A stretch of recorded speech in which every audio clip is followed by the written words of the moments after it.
Post guidelines for chest wall trauma. Currently, in the flail chest means three or more ribs with segmental fractures. This will cause paradoxical respiration, and the chest will sink while inspiration and expand with expiration. This is mostly commonly requires ORIF.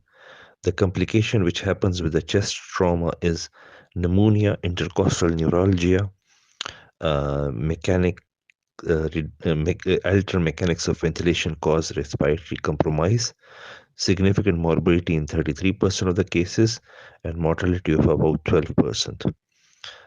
Schwartz et al. Had shown that surgical fixation reduced the mortality, decreased the mechanical ventilation, decreased ICU stay and hospital stay, and decreased rate of pneumonia and tracheostomy. Currently, there have been ORIF trial, that is Oxford trial for operated rib fixation, and there is a FixCon trial which is for the single rib fixation operative intervention privileges and importance. And RCT was done in 2019, which showed mechanical ventilation, time to ICU, and incidence of pneumonia and respiratory distress syndrome is reduced if operative intervention is done compared to the non-operative. The BOAST guidelines of chest trauma NICE suggests that proportion of patient will benefit from early operative chest trauma.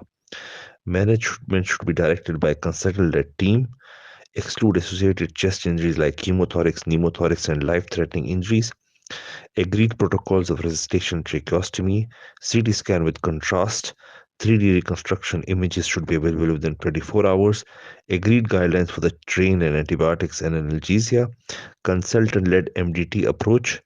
If persistent more than 48 hours, ear leak should be discussed with a thoracic surgeon, and surgical stabilization are indicated for the flail chest, respiratory compromise, and inadequate pain control.